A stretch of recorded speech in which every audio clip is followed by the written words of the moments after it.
किसी गांव में एक गरीब व्यापारी अपने गधे के साथ रहा करता था। व्यापारी का घर बाजार से कुछ दूरी पर ही था। वह रोज गधे की पीठ पर सामान की बोरियां रखकर बाजार जाया करता था।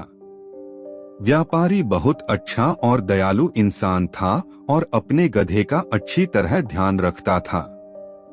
गधा भी अपने मालिक से बहुत प्यार करता था, लेकिन गधे की एक समस्या थी कि वह बहुत आलसी था। उसे काम करना बिल्कुल अच्छा नहीं लगता था। उसे सिर्फ खाना और आराम करना पसंद था। एक दिन व्यापारी को पता चला कि बाजार में नमक की बहुत मांग है। उस दिन उसने सोचा कि अब वो बाजार में नमक बेचा करेंगे।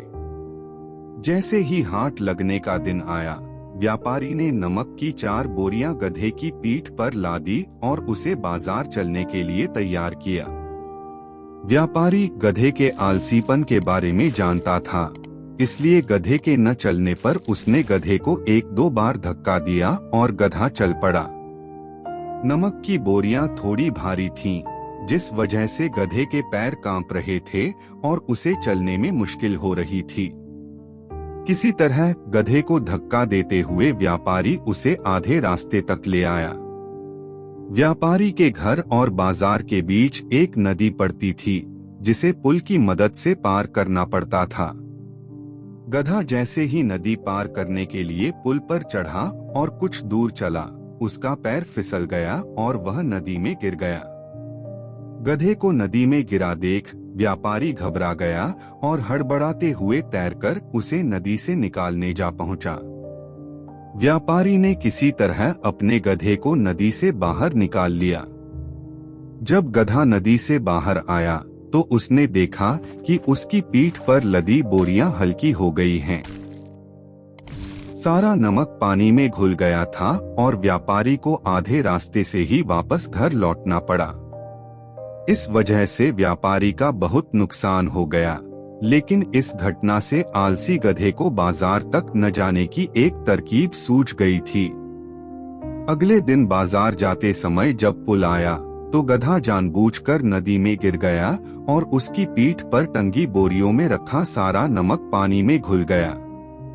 व्यापारी को फिर से आधे रास्ते से ही घर लौटना पड़ा। गधे ने हर दिन ऐसा करना शुरू कर दिया। इसके कारण गरीब व्यापारी को बहुत ज्यादा नुकसान होने लगा, लेकिन धीरे धीरे व्यापारी को गधे की यह युक्ति समझ आ गई थी। एक दिन व्यापारी ने सोचा कि क्यों न गधे की पीठ पर ऐसा सामान रखा जाए जिसका वजन पानी में गिरने से 2 गुना हो जाए।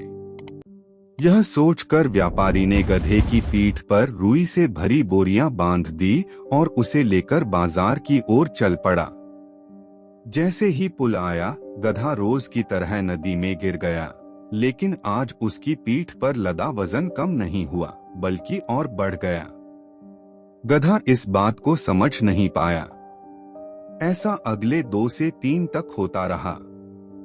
व्यापारी गधे की पीठ पर रुई से भरी बोरी बांध देता और पानी में गिरते ही उसका वजन 2 गुना हो जाता।